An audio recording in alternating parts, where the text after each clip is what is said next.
timing device, and I will really foul it up.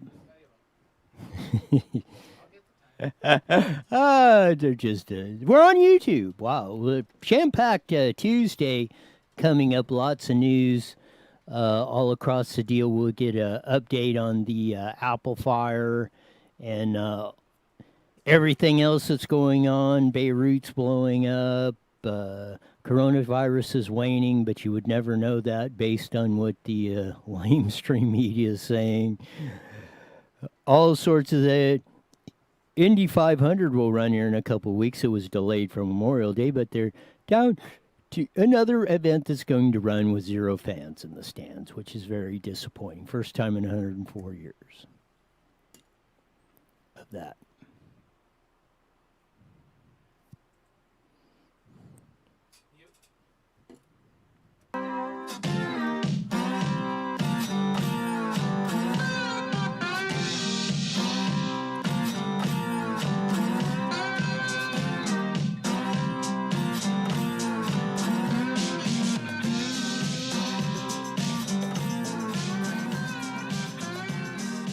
There's that funky slide guitar music comes on every Monday through Friday live at 5 only and exclusively on ID Newswire and YouTube on that on a day, a very busy news day. Usually Tuesday, Mondays are always kind of hectic because you're reeling with 3 days worth, 3 days worth of news, Saturday, Sunday, and Monday.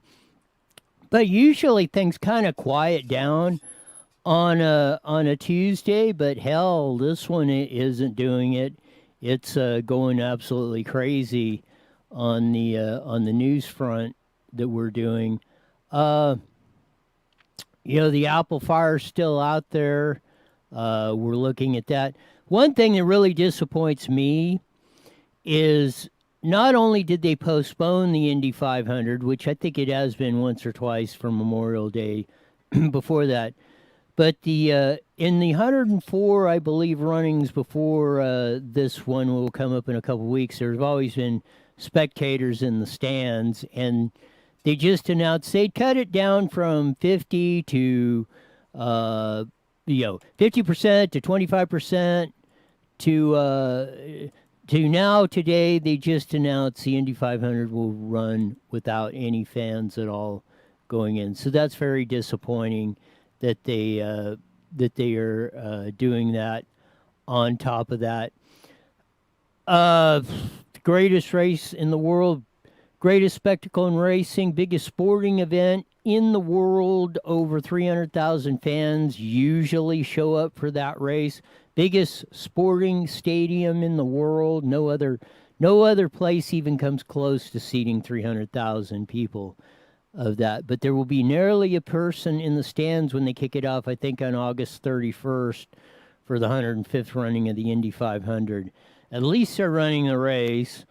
I don't know what the big deal is on this whole enchilada coming in. I mean, they've been running sprint car races and short track races all over Indiana with all that. Cases are going down. Trump had it on his press conference today. 70% less in the peak. The trend's going down. Yeah, we're all, the the narrative out there is we're all going to die from coronavirus, China virus. I don't call it, Trump calls it China virus. I'll call it China virus. The heck with these politically correct numbskulls on that. We'll have Kelly Victory on at the bottom of the hour to talk about this and give us an update and give her perspective on this whole thing. But we'll see that on the Cal Fire. There's the latest update on the Apple Fire. Let me get the word out. 26,000 acres, 15% contained, active for 3 days, only still in Riverside County of that. The latest of that. It's really kind of, and don't take too much into the containment. They're always really conservative about that. You'll see that containment number probably as it looks like it's getting to the areas where it's easier to get to and less fuel to keep the fire going. So I imagine by the next day or so, hopefully they'll have the Apple Fire contained on that that, which would be a good thing.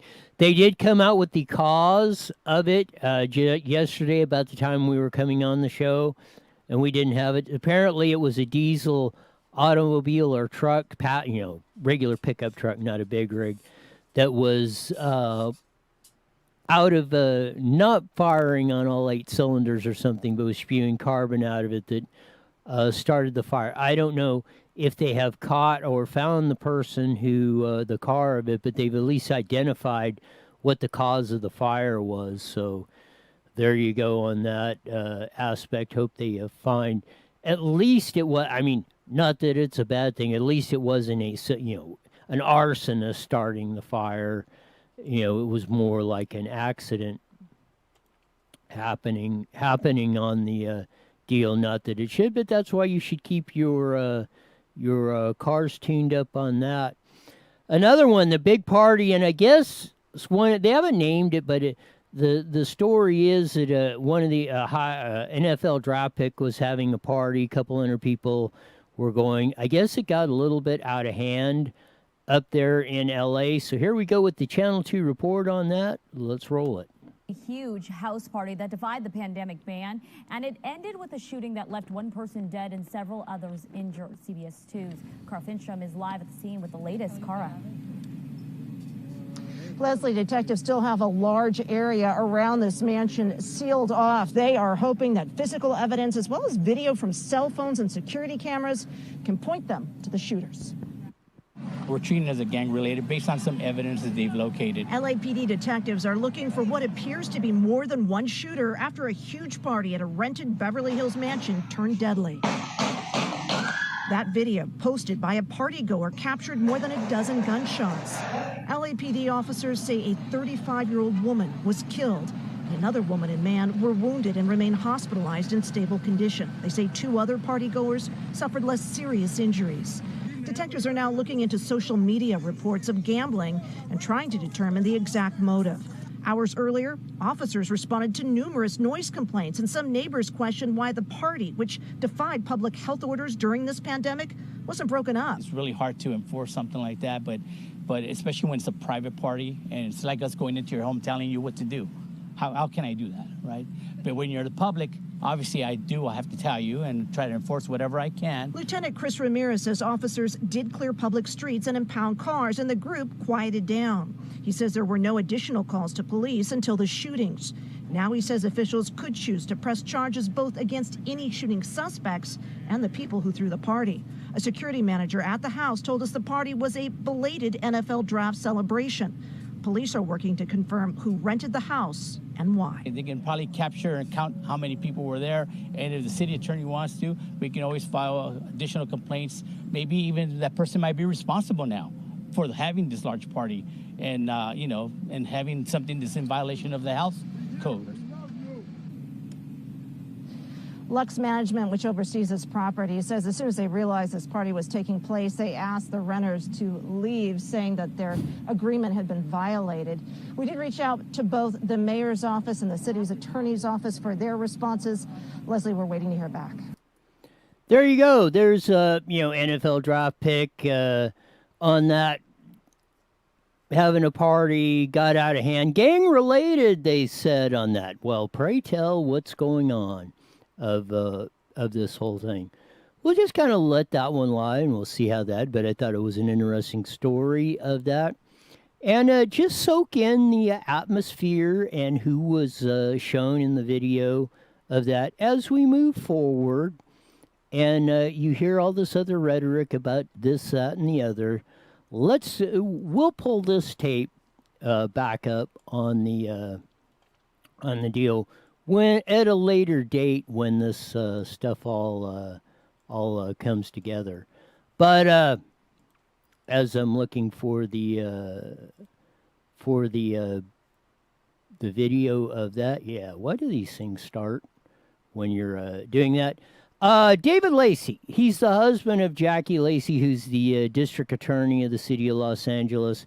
Some of the Black Lives Matters, I believe, protesters showed up at their house, and they've been doing that for a long time, every week of that. And he showed up. They showed up, and he pointed a gun at them. Well, there was an investigation was taken over by the state attorney general's office for obvious reasons. That Jackie Lacey obviously had a conflict of interest since it was her husband that was being investigated. But charges were filed today on David Lacey. So here's the KTLA 5 report. Will shoot you. Get off of my porch. Can you tell Jackie? Developing today, the husband of LA County DA Jackie Lacey is facing charges following this March 2nd incident. Black Lives Matters protesters knocked on the door and David Lacey answered it while waving the gun. The California Attorney General's office is in charge of the case due to the conflict of interest. He's been charged with 3 counts of assault with a firearm. Jackie Lacey later apologized, saying that her husband was acting out of fear after she had received death threats. So there you go of that. Now, if you don't want, now this is, there's a few things to that. It didn't seem that anybody was threatening per se. If you don't want people walking up to your front door, build a fence. Or, however, if this is my understanding of the law, and I'm no attorney or give legal advice. But if you have no fence or that, or if it's an open season, you can walk up to somebody's front door and there's no trespassing signs or nothing, no fence, no barrier. Perfectly legal for somebody to walk up to your door, knock on it, or whatever of that. Now, if there's a fence, if they jump over a fence, that's called a forcible entry, or that they had to do that. So that second thing is, you never point a gun unless you feel your life or someone's life is imminently in danger. You don't threaten people with a gun at their door and tell them to leave. There's no evidence that the protesters per se were violent or were threatening or doing that. They said they wanted to talk to Jackie Lacey on that. So it's kind of a gray area that's sitting in there. I get the right that you defend your home, you defend your family and all that, but you can get yourself into deep trouble, as David Lacey has found out, if you're and you never want to use a gun in an offensive way, like threatening somebody just to get them away from you if they are posing no imminent dangerous threat to you. That's my understanding of that. Everybody's free to seek their own advice on that. But again, as David Lacey's finding out, you can get yourself into real trouble by pointing a gun at somebody and telling them to get off my lawn or out of my front door or whatever, when, if they had the legal right to be up there and they're not threatening, then you're leaving yourself exposed to potential litigation, criminal charges, which David Lacey is finding himself on. So that's just some, I just wanted to bring that to your attention because, we all do that. Now, if it gets to the point of we're going to eliminate the cops and those forces that want total anarchy out there and do that, well, then maybe we might start talking a different scene. But at this day and time, you can wind up doing that. So we'll just follow that case. That's another one I wanted to follow on the deal. The other big thing is that was going on is the big explosion that happened in Beirut in Lebanon. Another one. It's kind of like Cuba. Lebanon kind of went the way of Cuba. Cuba back in the day, back in the 40s and 50s, was like, so was Venezuela a while ago. I mean, great, lots of wealth, rich people. Everybody was prospering. They went communist, socialist. Could be a religious context to the Lebanon situation on that. But they have basically been eating their country. They had a big bombing explosion on this. Here is the deal on this. Here's a frame-by-frame analysis of what's going on the deal of that. As the picture goes blank for some reason, just as you're doing it, of why are we not moving? Ah, there we go. you're seeing some of the pictures of the explosion coming up on that, and some of the wreckage that was going on. There's some of the pops as it's going off on that. Again, it's a pretty nasty situation. Well, there's Trump again, but of that, there's some of the. There you go. There's some of the what's going on as that. Yeah, you see some of the big buildings of that. Cell phone video, so it's kind of shaky on what's going on across there. But again, that was there. You see the big mushroom cloud coming out where the initial explosion's going off. But it just shows you how fast you can deteriorate on this stuff going forward. And again, Lebanon was in the Middle East, was one of your very rich. As you can see, some of the buildings there are still, you're seeing big skyscrapers up in the air. Well, one of them ain't there anymore because it just got blown to smithereens on that. But it just goes to show you how fast this stuff can get away from you. And at the rate we're going in the United States, and I don't want to belabor it too much, and maybe we'll talk to it with Kelly Victory in a little bit, we don't want to get to the point of where we're doing, where we're destroying our country like that too. And if we keep this lockdown stuff, as Trump said yesterday and reiterated today, the lockdowns ain't working. So we're going on that. We're going to talk a little bit about that. It's been my contention that vaccines are coming on the deal of that. And I think in order to get your kids, I think that's the whole lockdown thing on the schools. They're not getting them back. They want us to force you. In order to go in the store, to the schools, everything, they're going to force the vaccines. We're going to have a little discussion with Stephanie about this. So here we go. Of that. A little bit yesterday, and I wanted to delve into that a little bit more because there's a couple fronts on that. You've been hearing a lot of reports. Trump mentioned it yesterday in the press conference that a vaccine is coming very soon. There's two or three of them. Two are in their third phase of the trial, and one's coming. This is going to be a big issue, I think, coming. I think so too. First of what's up. I said it from the beginning, or pretty much when the start of this. I said they're going to push for the mandate on the vaccine. We touched on a little bit yesterday with the shaming of that, with the study that's going on in Yale University, as the Gateway Pundit reported on that. And I see what they're doing now. I think they're shaming you, or if you don't wear a mask, you're doing that. And I think that kind of leads to the report yesterday where we seen in Manhattan Beach where the lady pours the coffee on the two that are sitting outside. I can't believe not that. wearing masks. They're creating this environment of if you don't wear a mask, if you don't take the vaccine, you're some sort of evil person. But in one of the trials, and this is an ABC report coming up, you're gonna, this is one of the ones that's getting close, but you're going to see a little bit when we read further in the article who's going to get the vaccine at the first and who's not of that. Formula they keep stored inside a safe, inside a vault, inside a volcano. Just Stratix. Here we go. Oh, this is fun. Here's some it's encouraging there news. we go. A new COVID-19 vaccine has shown promising results in a published phase 1 study. The study, which is being conducted by biotechnology company Moderna, found that all 45 trialists who were given the vaccine developed COVID antibodies, which are believed to provide some level of immunization. Later this month, Moderna is expected to begin a large phase 3 trial, the final trial stage before regulators consider whether to make this vaccine available. So there's one of them, and that's the third one, I think, of doing that when you get to it. But they're doing that. A couple others are supposedly in the phase 3 trial.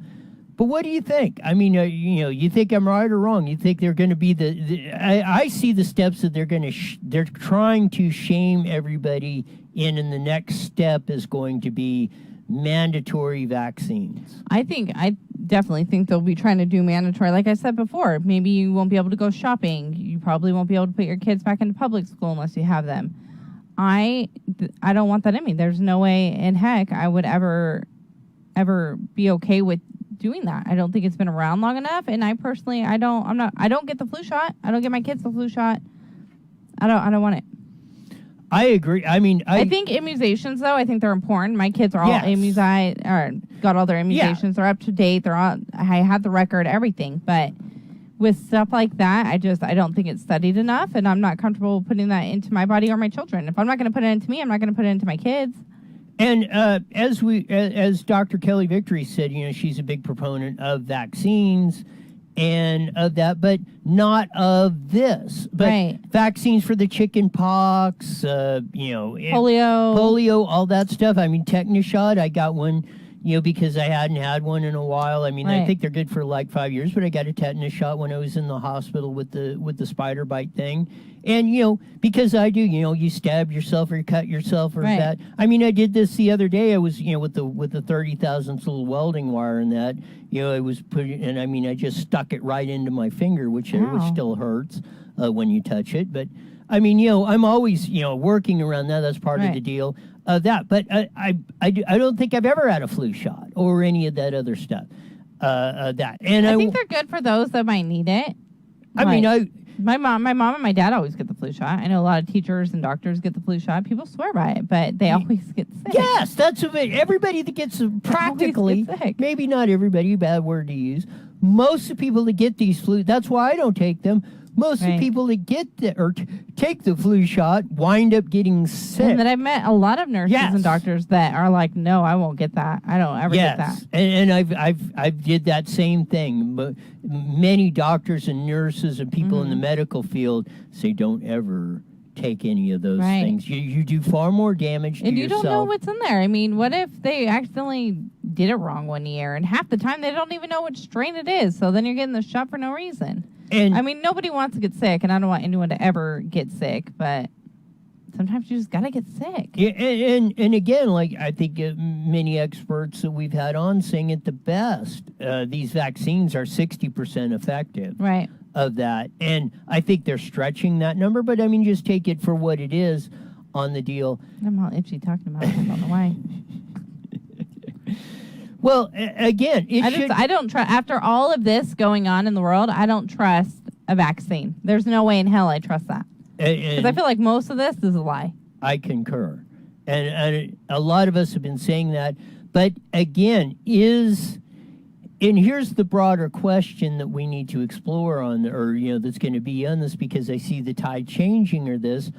Are they using all these forces to shame us or make that, or Absolutely. there you go. Absolutely. And that's what makes me more nervous about this That's whole. what makes me mad. That pisses me off. Yes.